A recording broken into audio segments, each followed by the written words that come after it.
At Thanksgiving, my dad said, "You'll never be anything."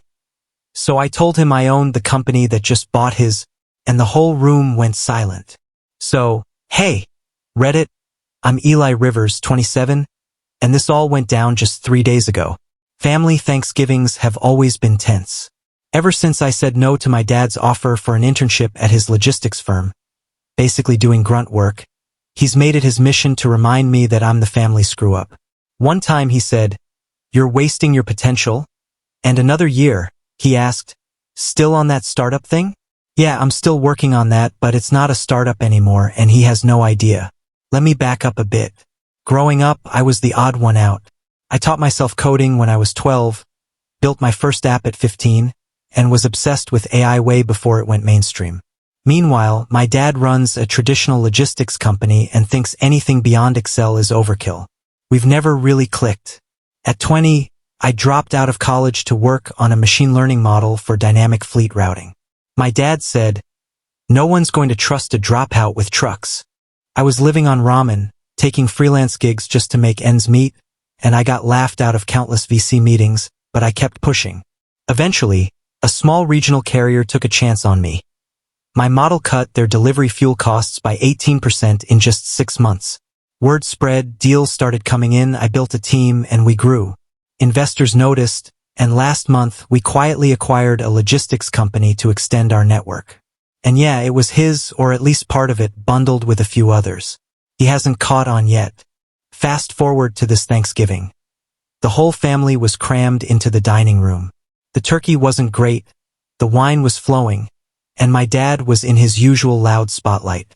Then he turned to me with that smirk. "So, still chasing dreams? When are you going to get a real job?" My cousins laughed. Then he added, "You'll never amount to anything if you keep playing around with your little computers." Something inside me snapped. I stood up, and the room went silent.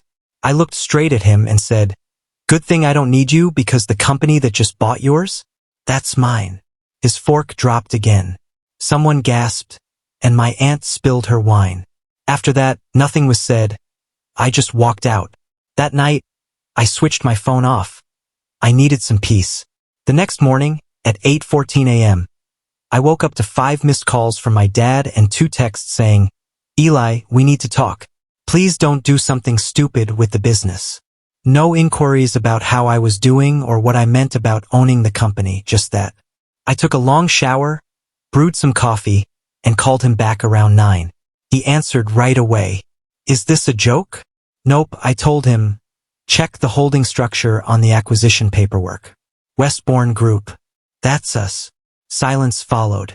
He asked how it all came together. So I explained, I started FleetMind 5 years ago, how our algorithm outperformed industry benchmarks, how we scaled from a regional pilot to a national partner, raised a Series C, and quietly rolled up fragmented logistics chains. I even mentioned how his company, Ryle Freight, was bundled in. Then I added, "You told me I'd never amount to anything. Turns out I have. I'm your boss now." He didn't like that. He tried to regain control by insisting, "You're just a tech guy. You don't know operations." Claimed I should have come to him for guidance, that I didn't earn it the right way. The right way? By putting in 30 years at the same company and mocking my dreams? I kept it civil, though, told him that I didn't plan to interfere in daily operations and respected what he built, even if he never respected what I created. Then he hung up without saying goodbye. Since then, my inbox has been flooded with messages from cousins, aunts, and even my mom, who usually stays out of it, saying she was proud, and I truly believed her. There's a board meeting coming up next week. My dad still doesn't know I'll be sitting at the head of the table. Walking into that boardroom felt surreal. I'd spent years building something from scratch, and now I was stepping into a space my dad had ruled for decades. But the power dynamics had shifted. The room had that stale coffee and printer paper smell, featuring a long polished table and leather chairs. It had the classic corporate vibe. My co-founder Mara walked in beside me, looking sharp and confident. Everyone assumed she was the executive and I was just some kid tagging along. My dad barely acknowledged me. He was too busy chatting with the VP of operations, acting like he owned the place. When the meeting kicked off, he dove right into his usual bravado. Rail Freight has been a cornerstone of regional logistics for 30 years. We'll keep operating as usual, with just a few tweaks under this new structure. Everyone nodded along, and he was in his element. Loud, confident, in control. Then Mara looked at me and said, "Eli will take it from here." The room went silent. My dad's eyebrows shot up. "Eli, you're presenting." He even chuckled as if it were a joke. I got up, clicked to the first slide, Fleet Mind Holdings Incorporated, Strategic Integration Plan. Presenter, Eli Rivers, CEO. That chuckle faded quickly. I started laying out the acquisition details, the rationale, numbers, fuel optimization, and reduced overhead, along with our national expansion plan. My dad sat there stiff as a statue, pretending to take notes. The executives leaned in, asked questions, took notes, and a couple even smiled. They didn't care I was younger or that I didn't come from the traditional logistics background. They cared I had a solid plan with results. Halfway through, I glanced at my dad, not to provoke him, but to acknowledge him, to show I respected what he built while emphasizing that the world was changing, and I was now steering it. He wouldn't meet my gaze. When the meeting ended, most of the board members stuck around to shake my hand. A few asked about follow-ups. My dad? He just stood up and walked out without a word, not even looking back. Mara leaned over and whispered, "That was the quietest I've ever seen him." I just nodded. My hands were steady, but inside I was buzzing because, for the first time, the quiet felt like recognition rather than disapproval. After that boardroom scene, I thought my dad and I were done. That silence would stretch into years, with us pretending the other didn't exist except during family gatherings. But life doesn't always follow the expected script. 2 nights ago, my mom called, not my dad. She said quietly, "He wants to talk to you. He doesn't know how to ask." I didn't reply right away, but eventually agreed to meet. We settled on a diner halfway between our homes. Neutral ground. No suits, no board members, no family audience. Just fluorescent lights, sticky menus, and the scent of bacon grease. When I walked in, he seemed smaller, not physically, but in presence. No booming voice, just a man staring into a coffee mug as if it could give him answers. He didn't start with excuses. He began with 4 words. I was too hard. I didn't let him off easy. I told him how it felt growing up. Every idea dismissed, every achievement ignored, every risk ridiculed. Those words, "You'll never amount to anything."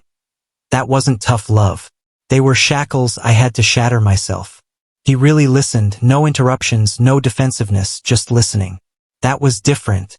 Then he confessed something I never thought I'd hear. I was scared. Scared you'd fail. Scared you'd resent me for not warning you. So I overcompensated. I thought if I was the voice in your head saying you weren't enough, you'd work harder to prove me wrong. I told him that's exactly what happened, but it nearly broke me in the process. For a moment, we sat in silence. The waitress came by and refilled our cups, then left. We lingered in a heavy silence. Finally, he said something that struck me. Maybe I wasn't trying to protect you. Maybe I was trying to protect myself from the idea that you might be better than me. That hit harder than I expected. In that moment, I realized it wasn't only about me. Here was a man who built his whole identity around one company, his career, his way of life. And now, his son had surpassed him by doing everything he had said wouldn't work. We didn't fix everything in that diner. No dramatic hug, no sudden bonding moment. But when we stood to leave, we shook hands, and his grip lingered. He said, "I'm proud of you." It wasn't loud or showy, but it felt genuine. And for once, I believed him. Epilogue. Fleet Mind is growing faster than I can keep up with. We're expanding into Europe, negotiating with national carriers, and building something I once only dreamed about while doodling on whiteboards at 3 a.m. My team believes in me the way I used to wish my dad did. And my dad? He's still at Rail Freight, but the dynamic has shifted. Now, his boss is also his son. It's a weird dynamic. Sure, but we're figuring it out. He calls me nowadays not just about business but to check in on how I'm doing. Sometimes those chats feel a bit awkward or forced, but they're happening. That's more than I had a year ago. Thanksgiving is around the corner again, and part of me hesitates to go. Too many ghosts at that table. But another part wonders if this time the silence won't sting so much. If I do go, I won't need to make a speech or drop any bombshells.